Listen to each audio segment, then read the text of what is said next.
Welcome back to the Kiwi Wedding Podcast. My name is Lydia. I'm a wedding photographer at Lydia Rachel Photography and your host.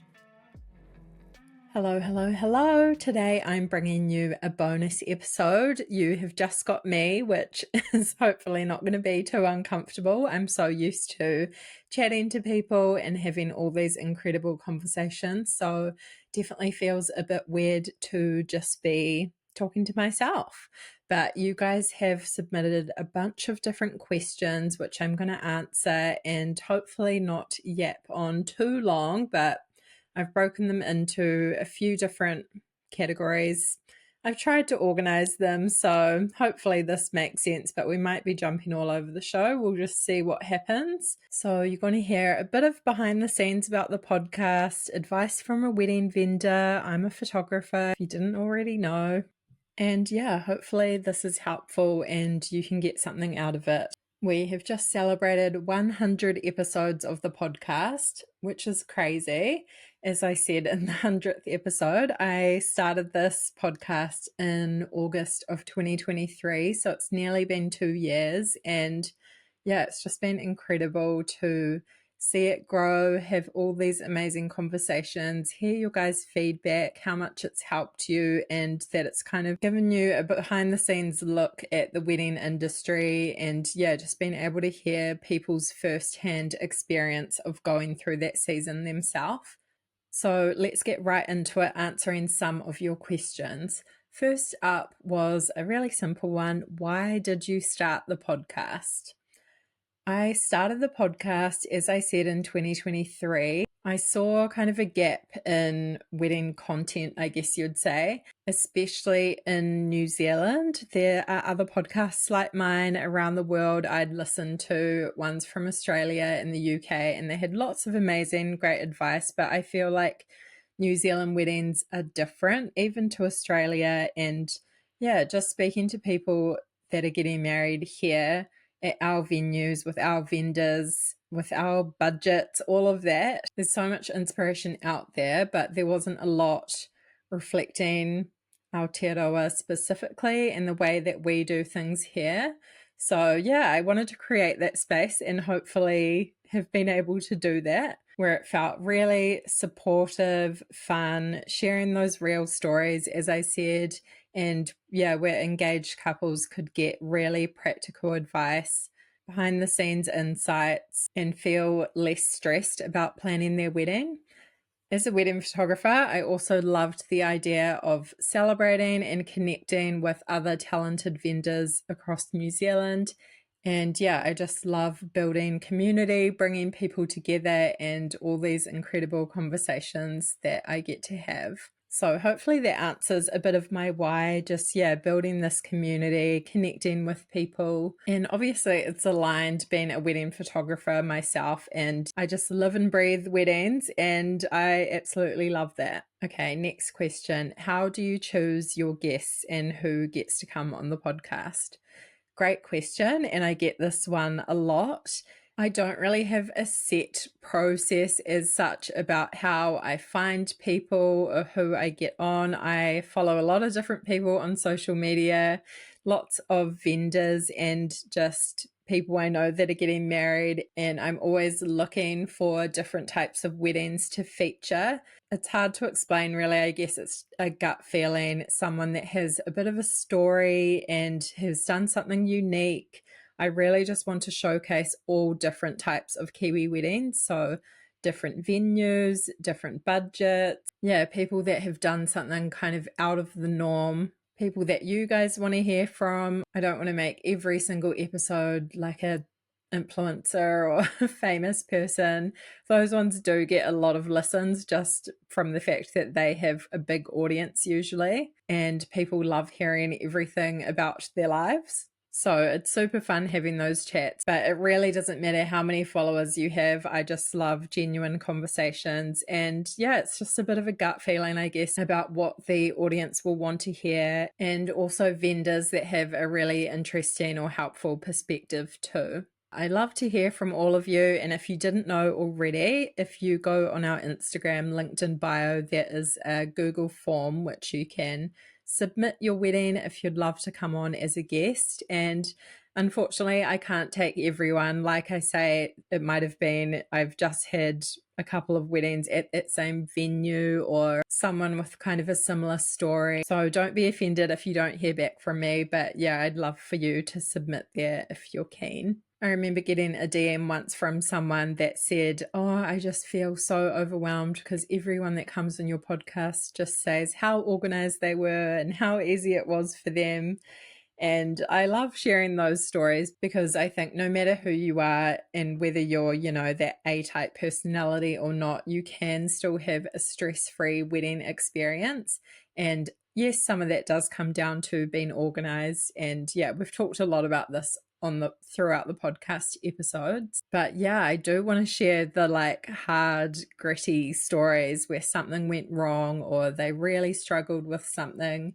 And people aren't always open to opening up about that, which is totally fair enough. But yeah, if you had to kind of overcome something or really work through that stress, then I'd love to hear from you because I think those stories are as powerful, if not more, than the ones that just had a really smooth, easy experience. So I'm always trying to find, just those different stories, and hopefully it kind of gives you guys reassurance and the feeling that you're not doing this alone.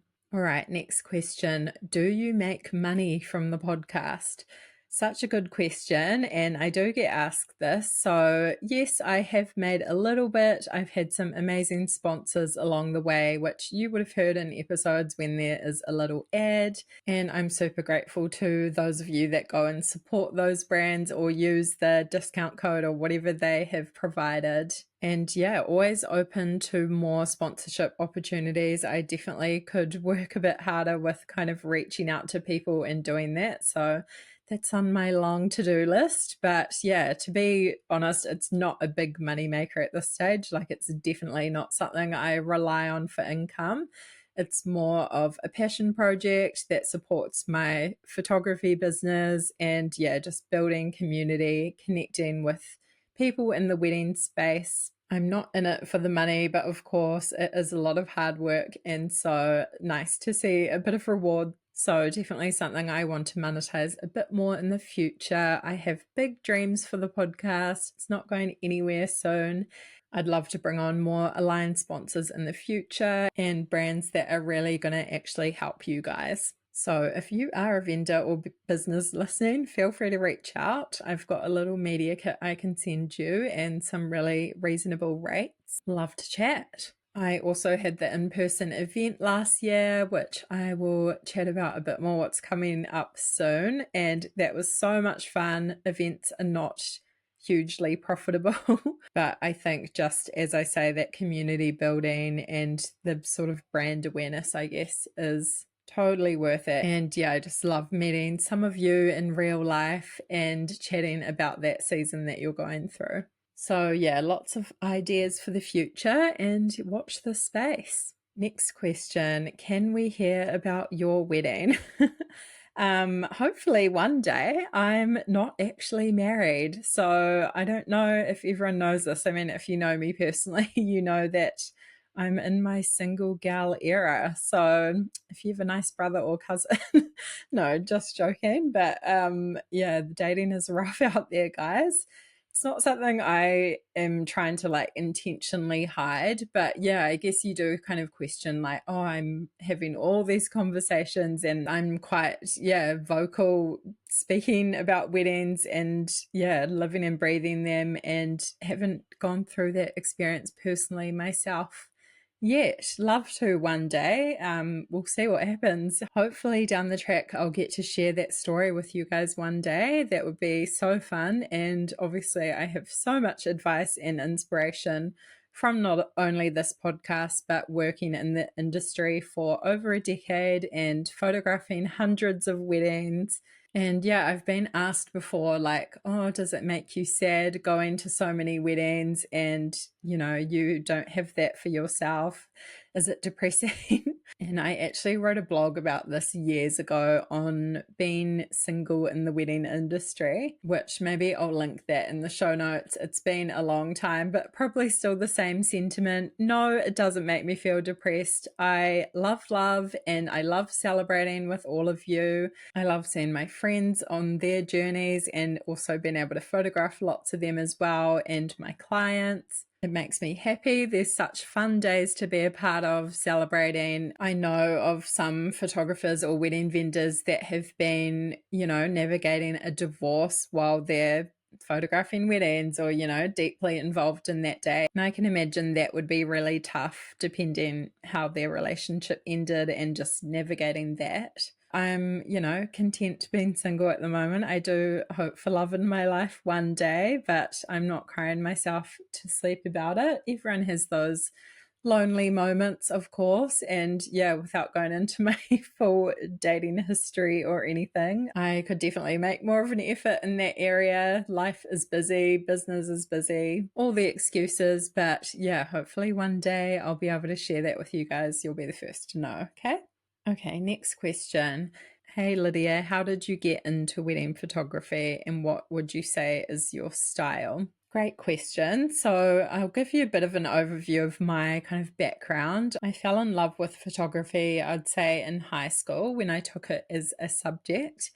And yeah, I have many cringy photo shoots from that time, as we all were a bit cringe starting out. And yeah, many times that I forced one of my three sisters to let me photograph them on our farm growing up. Lots of projects and my boards from those subjects that they would hate to see the light of day, just us in our awkward teenage years, which is so funny to look back on. I then went on to university, and I definitely don't think you need a degree to be a photographer. I know lots of people that just got into it from many different paths. I would say my high school was very encouraging of university being the next step once you finish school. And not that I regret doing that at all, but yeah, just interesting to look back on from this perspective and where I've ended up. So I did a Bachelor of Design and Visual Arts majoring in photography, and it was a great experience. Like, got to try all different types of photography, did film work in the darkroom, shooting in the studio, lots of different projects, which I probably wouldn't let see the light of day either right now. But yeah, great chance to learn and try a lot of different things. And I was still in university when I started getting into weddings and really just falling in love with that industry. I started second shooting for other people when I was, I think, second year at uni. And I have had many different jobs throughout the years. I was working for Auckland University on their comms team, doing like PR photography and different things for them when I graduated. And actually, my older sister, she studied graphic design and had her own kind of path, but she ended up photographing weddings as well. So, being a few years ahead of me, she set up her own photography business, and I actually worked with her for a few years. So, second shooting and then also shooting my own weddings under her brand. She eventually moved to Australia with her husband and then, has been living overseas ever since. So I decided to start my own business back in 2013. So I've been doing this nearly 12 years. Crazy. And it's been such a fun journey, many ups and downs in business, but hundreds of incredible weddings I've got to be a part of. I went and lived in London for a few years, did some photography over there, also just nannying and traveling as well. And in terms of my style, always a bit tricky to answer this. I'm like, just go and look at it. I'd rather just show you my work, such a visual medium, obviously. But I definitely say it's evolved over the years, and I've kind of shaped my style to be a bit of a mix between natural and editorial. It is sort of light and airy. I truly just want my couples to feel comfortable and enjoy themselves in front of the camera. I love a mix of that kind of documentary style and some editorial, those more kind of polished images. I love couples that have been really intentional with their style and their design, and I'm all about capturing just the sweet little in-between moments and just really capturing who you are as a couple. I'd say I'm quite easygoing, and yeah, I try to just kind of be that calm presence on your day, just capturing your story really honestly, and yeah, happy to step up and direct and wrangle people where needed, but being that calming presence as well. If you are looking for a photographer, I'd love to chat. You can go and look at some of my work. My website's lydiarachel.com, or you can go on Instagram at Lydia Rachel Photo. And I thought I'd put a few little hidden treats in this episode. So if you do book your wedding with me, mention the podcast and I'd be happy to gift you 1 free hour on whatever collection you choose. Okay, someone asked, what is your favorite part about your business, photography and podcasting? I don't know if you mean, do you like either one better, or what's the favorite out of both? So hard to choose. I mean, ultimately, wedding photography is my great love. But yeah, if I had to kind of summarize across both, the part I love comes down to connection. So with photography, it's just incredible to be invited into such a personal and emotional day. Such a privilege to be able to capture those moments, and just knowing that my couples and their families will look back at these photos for years to come. They'll probably show their kids, their grandkids one day, and that's just such an honor to be a part of that. With the podcast, it's kind of the same thing. It's all about sharing stories and advice that actually helps people. I love giving brides especially insight that they might not find elsewhere, being able to spotlight all the talented vendors that we have in our local wedding industry. And yeah, I just feel like it's one big conversation with friends. I never get tired of it, and I learn so much from these chats myself as well. So yeah, it's the people, the stories, the emotion. That is what lights me up in both roles. All right, next one. I've just found your podcast. Where do I start? Welcome. So happy to have you. I hope the podcast can really help you on your journey. Such a tricky question because we're 100 episodes in already, and I think they're all just so incredible, and you can learn something from every single one. I think a lot of people kind of start with weddings that are at their same venue or in their same area, so they might be using similar vendors, which is interesting for them to hear about. Maybe you have a particular budget or style of wedding, whether you're doing, a big venue wedding, a backyard wedding, or a eloping. You might be looking for that type of thing. So hopefully you can kind of tell from the titles what sort of episode you are looking for.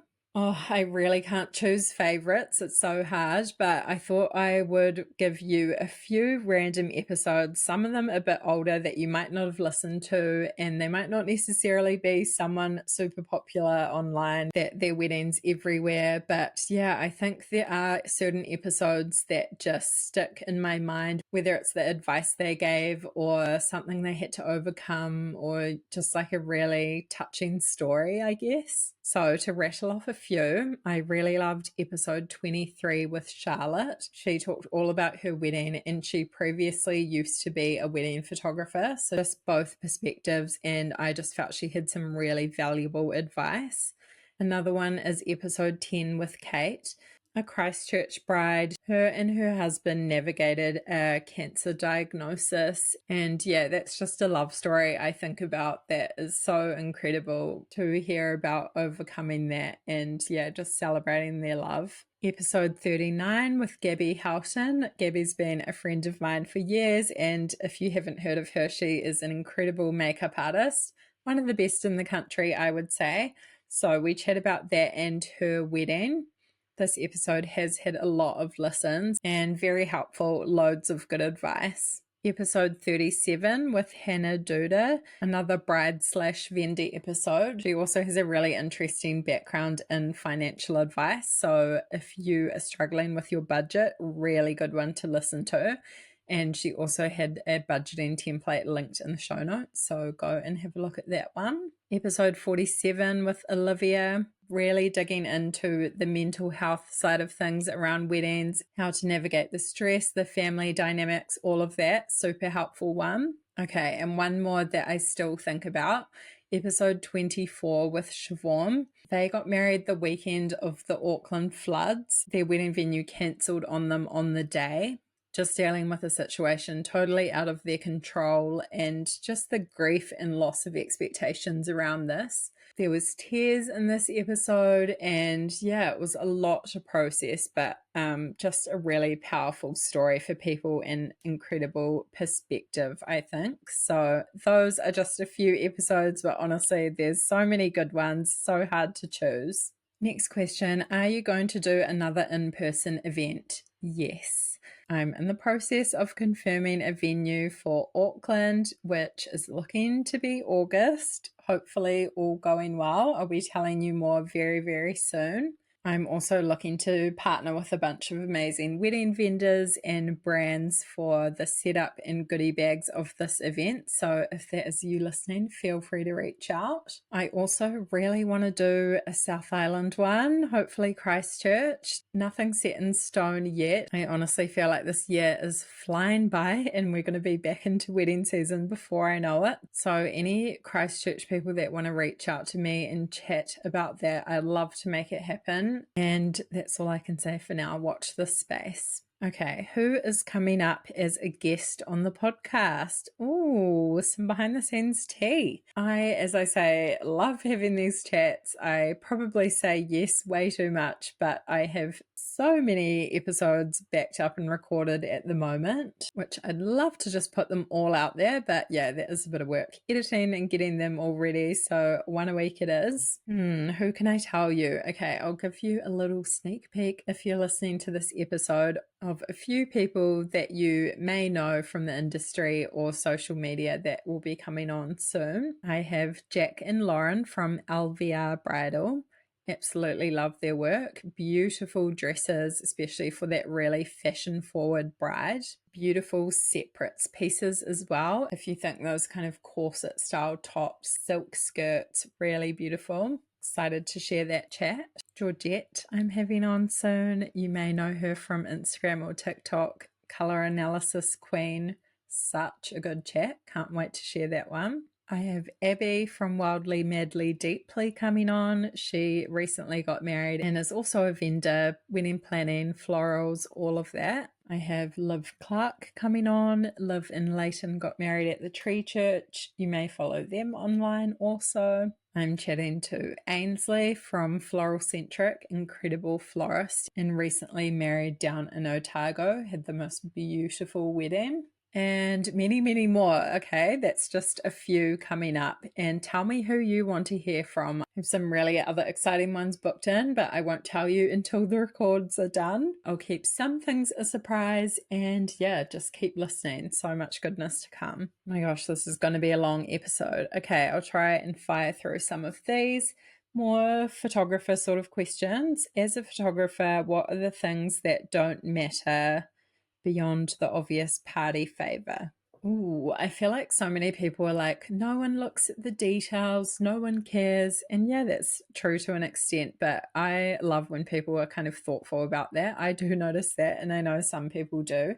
If you've listened to my recent episode with Christy, she kind of talks about how she really wanted to be intentional with that side of things, and how when she goes to an event that there has been a lot of detail and thought put into it, that she feels really blessed. And I just love that sentiment because I think it is important, but everyone's different and you don't need to spend heaps of money on those things, whether it's the table settings, the place cards, whatever. What are a few things that don't matter? The weather, I think. I know it's such a stressful thing and people are obsessively checking the forecast all the time. It's so hard not to. New Zealand is so changeable. But if you can just really try and have an attitude to embrace whatever happens on your day, that is amazing. Have a wet weather plan, please. It doesn't matter what time of the year it is. It can rain whenever. And unfortunately, your alfresco reception might get rained on. I actually love rainy wedding photos. I think it's all about your connection on the day. And if you can just truly embrace that, then your photos will still be epic. What else? Your schedule really does matter. But if things run late, that's okay. try and have that buffer time in there already, but we can always just adjust and adapt on the day quickly, so you don't need to stress if you're a little bit over time or things aren't exact. And one more thing I'd say on this styling thing, you don't need everything to be Pinterest worthy. Sometimes you can tell with these weddings that people have just plucked every single trend that they have seen and it's not really them. So I would say just really focusing on what matters most to you and what represents you as a couple, not trying to just overstyle every little thing. At the end of the day, that real magic for your photos comes from the people, the emotions, the love, and not everything being perfectly curated. All right, next question. How to be a good photography client? What's good and what's bad? Okay, I think trust and communication is key. And this kind of goes for all your vendors. Have a chat to them. Make sure you vibe, especially the ones that are kind of going to be with you a lot of the day or in your face. So the photographer, the makeup artist, video celebrant, they're going to be a part of some quite intimate moments, and you just want to make sure that you get along with that person, you trust them to do their job and to be a really calming presence that is not going to stress you out on the day. Another thing I would say is ask us for our advice, our perspective. We're more than happy to help you. We've usually been to loads more weddings than you have, and we do want to share that knowledge with you. What else is good? Having an organized timeline, and if you need support with that, then definitely ask and make sure you have those people to help you sort of run the timeline on the day, whether that's a coordinator. I bang on about this on the podcast and how much of a key vendor I think that is. It doesn't have to be someone you hire. It can be a friend or someone that's just really good at that. A good MC is key. Someone to help with rounding up people for those group photos. I'm more than happy to yell at people, but sometimes it's just helpful to have a family member from each side who knows everyone, can gather them quickly and get that done. That can be a really painful part of the day otherwise. What's bad? I mean, I guess just all the opposite to everything that I said, not trusting someone, asking loads of irrelevant questions. Like, more than happy to answer questions, but just when you feel like someone doesn't trust you. I'm happy for a photo list, but yeah, I'm going to get all those key things, the rings, the first kiss, the walking down the aisle. Like, you don't really need to list that out for your photographer. You do need to list out groups of people or key people you want captured, because they're not going to know every single one of your guests. So make sure you communicate that. Don't ask for the raw files. That's not a thing. I could go into that a lot more. I actually wrote a blog about this years ago on how to be an amazing client. I'll link to the blog in the show notes if you want to go and read that. But yeah, in general, if you're a nice person, you're going to be a nice client. And yeah, just keep that open communication and trust. Next question. How do I choose the right wedding photographer? Okay, I probably answered this a little bit already, but yes, it is such a personal decision and it's about more than just pretty pictures. Firstly, I would look at their portfolio and ask yourself, can I see myself in these photos? Every photographer has a different style. Some are kind of light and airy, others are more moody or documentary style, editorial, whatever. Go beyond the kind of highlight reels. Look at full wedding galleries if you can. People are usually willing to share these with you if you want to ask, so you can just see that full story of the day.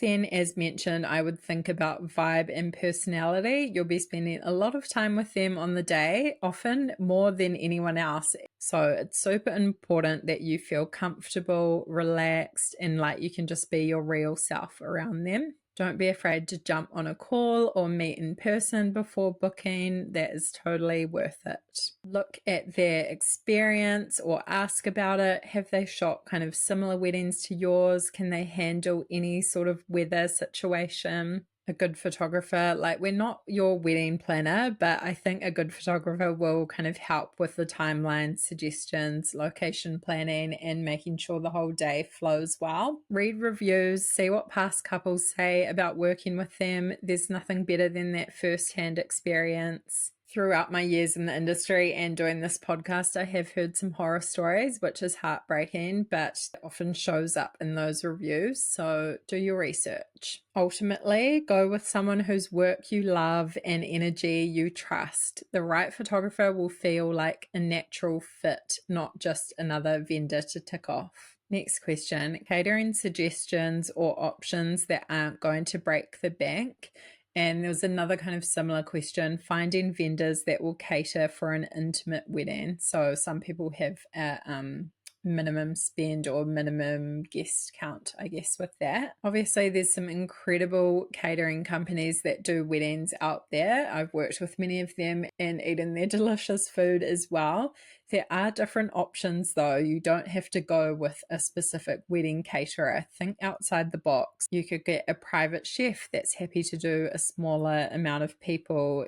And there are those kind of smaller boutique caterers or even local restaurants who might be open to customizing something just for your day. Think about doing a buffet style or shared platters, that kind of walk and fork vibe. They're often a bit more budget friendly than plated sit down meals. Consider using a food truck. Or always just ask, even if someone doesn't do wedding catering, they might be open to doing your event. I know in our episode with Janelle, she asked her friend that owns a fish and chip shop, but she made the most incredible wedding food for their day. And episode number 3, I think it was, with Maddie, they asked their favorite Asian noodle restaurant to cater their wedding, and it ended up being something crazy like $20 or $30 per guest, maybe even less than that. But yeah, that can be a really affordable option. Also, don't know where you're based, but Rose from the Bay of Plenty is incredible. Rose's dining table, she does like conceptual dining and dinner parties. I had her on episode 67, so go and have a listen to that, and highly recommend her if you're kind of in that wider area or region surrounding. Okay, next one. Love your podcast, but I feel like every guest needs to be fully transparent on their budget and if they're a wedding vendor, to share what they would have spent. Great thought. And I always am so grateful when people do open up about money. It's previously been a very taboo subject, you could say. And I feel like in the last, decade or so, our sort of generation has been much more openly sharing about that. And I do think it is so helpful for people to hear, because if you've never planned a wedding before, it can often be a real shock to you what they actually cost. In terms of guests sharing, I give everyone the option whether they're comfortable to talk about this or not. It's totally up to them, and I'll never pressure anyone that doesn't want to talk about it. Most people are really open, which is helpful, but for whatever reason, not everyone will want to share. Some people, their parents or their family members have contributed, and it's coming from them that they're not comfortable having it out there, which is totally fine. Some people kind of stop counting and they don't even know what their budget was. And there's just many different reasons for whether they would share or not. But you might notice sometimes that question gets skipped, and it's totally up to them, and I will always fully respect that. Okay, a few more around budget. With budget, where is the most bang for buck to invest, e.g. ceremony chairs versus florals? So I don't know if you're saying what is best out of those two, but I'll kind of answer more generally. And, we talk about this a lot on the podcast, but when it comes to budgeting for your wedding, the best place to invest your money is just the things that you'll truly remember and cherish for years to come. So it always goes back to choosing those priorities, and it usually means focusing on experiences and elements that create those lasting memories. And of course I'm biased, but your photographer or your videographer who captures the day so that you can relive it together. Also, you might prioritize food and drink. Sharing a lovely meal and good wine with your loved ones is something that a lot of people want to prioritize. And that might mean you spend a bit less on the little details. Skip having favors. I think that's kind of gone out already. It's not really a thing. They often just get left on tables. Think about what's really meaningful to you rather than just ticking boxes. A lot of different questions just around struggling with budget or that being the hardest thing. to just fire off a few different tips in that area. Consider a planner or a coordinator. You might think this is something you can't afford, but it could ultimately save you money in the end. Sit down and figure out your priorities, your wedding values, where you want to spend your money, and where you can compromise.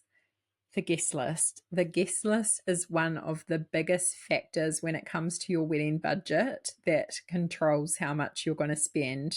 So really think about if you want to have this 100+ wedding, if you could do something a bit more intimate, and just being realistic with what you can achieve. Think about having a longer engagement.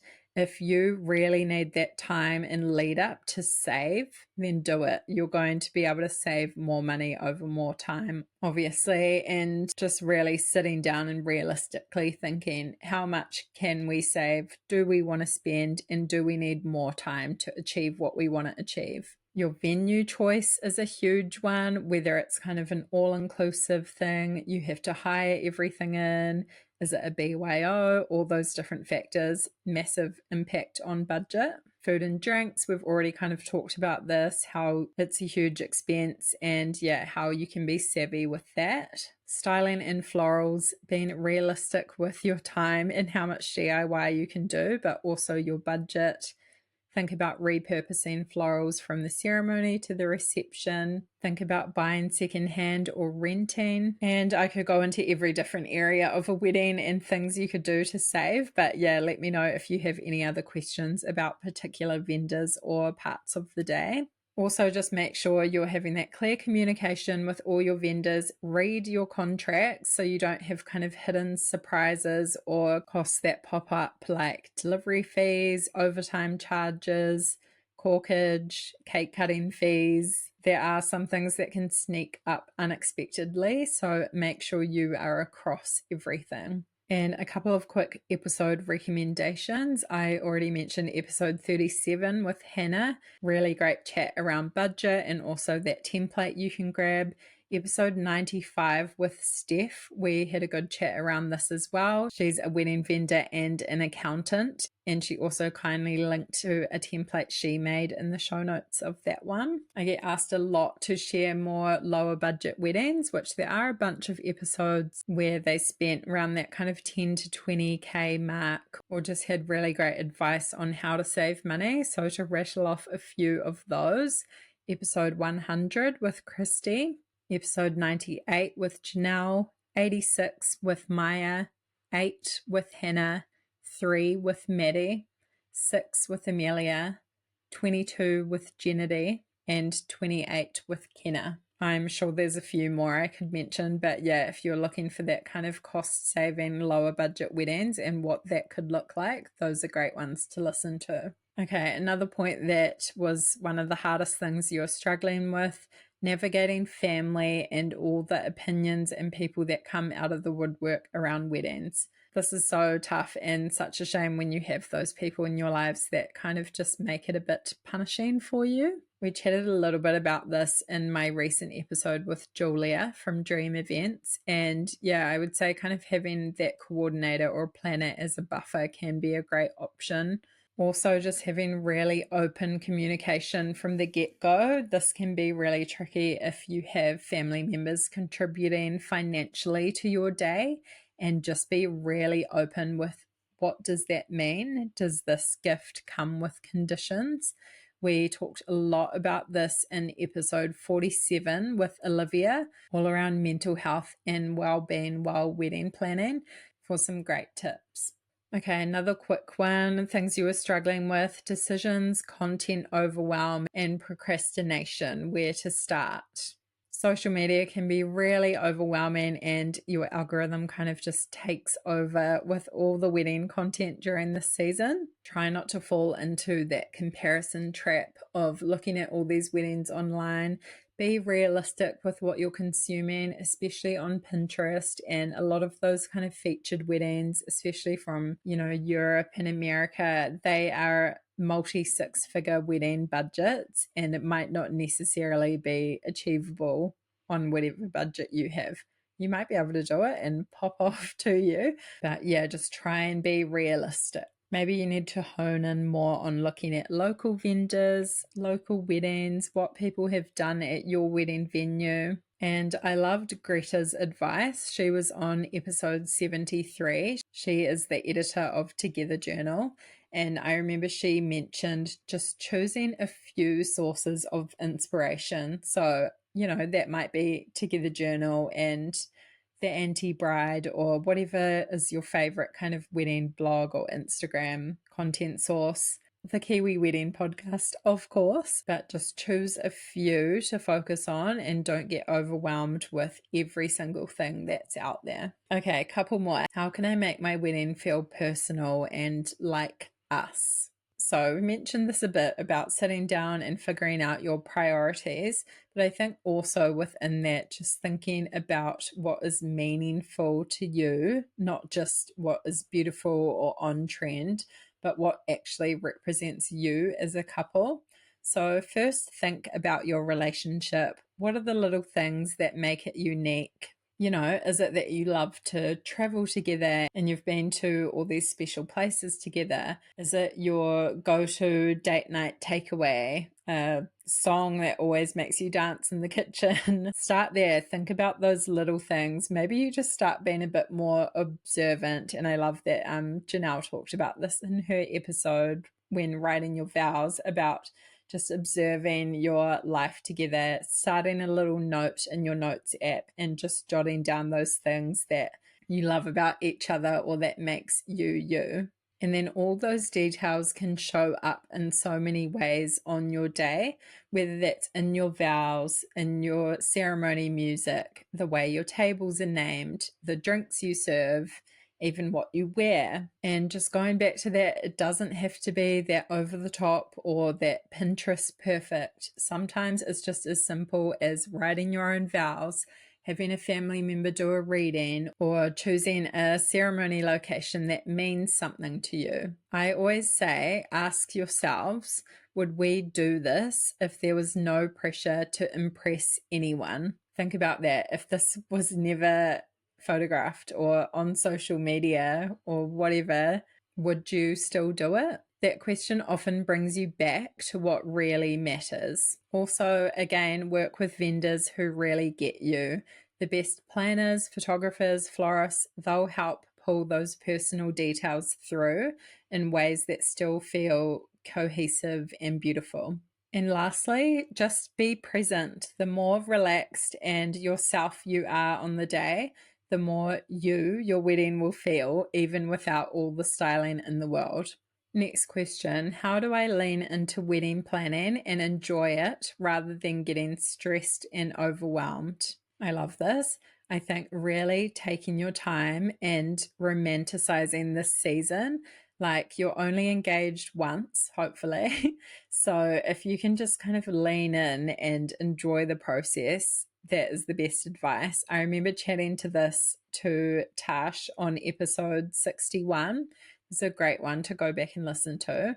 And yeah, she just talked about really being intentional with enjoying it, making the little tasks you have to do fun, bringing your friends or your mum or whoever along with you, and celebrating it. Wedding planning can be a lot. It's a big job to do, but I do think it is possible to enjoy the process, even with all those moving parts. I think it's really key to focus on the why behind your wedding, the love that you're celebrating, the life you're going to have together, and keep that front and center always. It's going to be such a fun day, but your marriage is more important than your wedding day. Also, I think just breaking things down into smaller chunks. You don't have to tackle everything all at once. There is those big priorities that you kind of have to do first. That's booking the venue, so you've set the date, probably booking your photographer and a few of those other key vendors you need far in advance. But then just break it down, make a list, prioritize what matters most, and chip away at it week by week. Don't be afraid to say no to the things that don't, light you up or that you don't want to do. It's your day. You don't have to do the traditions. You don't have to do a hen's party if you don't want to, or an engagement party, whatever that looks like. Sometimes less is more, and just think about what is relevant to you. Again, bring in the trusted vendors or the planner to help. They can take the pressure off and just really help you stay calm and organized. And lastly, I'd just say make sure to have some fun, schedule it in, take some breaks, have date nights, get outdoors, do something unrelated to weddings, or don't talk about it on your date night. Just make that space and breathe. It's such a unique and special chapter in your life. So lean into the moments you love and try not to sweat the small stuff. Okay, someone asked, I feel like it would be good to spill the tea on vendors or do like an anonymous confessions episode, things that have gone wrong. We all love a bit of goss and tea, don't we? I don't think I would ever do the vendor confessions thing. I never want to slam small businesses. I know what it's like in business. There's so many ups and downs. I do hear some horror stories off mic, and that really breaks my heart, but I would never want to call out another New Zealand business. You know, everyone makes mistakes and sometimes they're not okay, but it's not up to me to be policing people or calling people out online. That is not the role I want to take. Maybe a little anonymous question box sharing stories or something could be fun online, but yeah, I don't want to be that negative person or call out businesses in any way. My approach in business is to be kind and supportive to everyone. I think the wedding industry is really lovely overall in New Zealand. People support each other, refer each other jobs, and yeah, I absolutely love the relationships I've made in the industry. You know, you always hear stories behind the scenes, which is fine, but I'm not going to be publicly calling out anyone. Next question. What are the biggest mistakes couples make when planning their wedding? Love this question. There's definitely a few things I see come up over and over again, and they're totally avoidable once you know what to look for. One big mistake is trying to please everyone. You know, it's natural to want your family and friends to be happy, but when you start making decisions based on what other people expect, can really dilute what the day is meant to be about, which is you too. So I always encourage couples to pause and ask, is this something we actually want? Another one is not having a clear budget from the beginning. It's really easy to get caught up in all those Pinterest details, but if you don't set your priorities early on, you can end up overspending in areas that don't matter as much to you and then running out of money for the things that do. I also see couples who book vendors without doing enough research or just going with the cheapest option. Of course, budget matters, but choosing someone purely based on price can sometimes lead to stress or disappointment. Look for people who align with your style and your values, like I said, that you vibe with and who make you feel taken care of. Another one is not building in enough time for everything. It always takes longer than expected on the day, especially getting ready. You know, if it's rushed, it can show in your photos and your stress levels. As I always say, buffer time is your best friend. And again, one of the biggest mistakes is forgetting to enjoy the process. It's so easy to get caught up in the planning and all the logistics, but this is a really special time in your life. So make sure you take that time to celebrate and not just stress. Always remember why you're doing this. Okay, last question. What is trending in weddings right now? Trends are so much fun, right? And we see them come and go all the time. It's very fast moving, just the online world of weddings. And I always say, don't feel pressure to jump on every single trend, or you might be planning so far in advance that, you know, it's been and gone by the time your wedding comes around. So trends are so much fun. Love leaning into some of them, but just pick what is right for you. At the moment, I think I'm seeing a beautiful mix of personal style and relaxed, meaningful vibes coming through. One big trend is intimate weddings, weddings with fewer guests, people just focusing on quality over quantity, really surrounding themselves with their closest friends and family and just leaning into that connection and experience. For styling, I think drapery is having a major moment and I love it. So just those kind of soft flowing fabrics used to create a romantic ceremony backdrop, portrait kind of setups strung from ceilings and marquees, kind of framing reception spaces. That is a really beautiful one. I think we're also seeing a lot of kind of textured florals, those earthy and deep tones coming through. Also have seen a few kind of different celebrations. So maybe like a daytime or brunch wedding, a bit less formal, sort of that long lunch vibe, often with really unique food and drinks. I love that. I think we're seeing more sustainability with weddings, more couples thinking about eco-friendly options and ways to reduce waste on their big day. And just coming back to it again, that I've mentioned many times in this episode, just couples leaning into what feels right for them and not just what's in. That's the best trend of all. And that wraps up this bonus episode. Thank you so much for listening. Thank you to everyone that's been here since day one of the podcast, or if you've just joined us, welcome. It's incredible. We're 100 episodes in. I can't wait for the next 100. So many more good chats to come. Let me know if you liked this episode, what I missed, if you would want to hear something like this again, or even just a Q&A on Instagram, whatever that looks like. I'm so grateful for you listening. If you feel like leaving a review, 5 stars only, go ahead and do that on your favorite podcast app. Really supports the podcast and helps other people find it. Share it with a friend and come and chat to me over on Instagram at the Kiwi Wedding Podcast. I would love to hear from you. Wishing you all the very best on your wedding planning journey, and I will talk to you soon. Lots of love.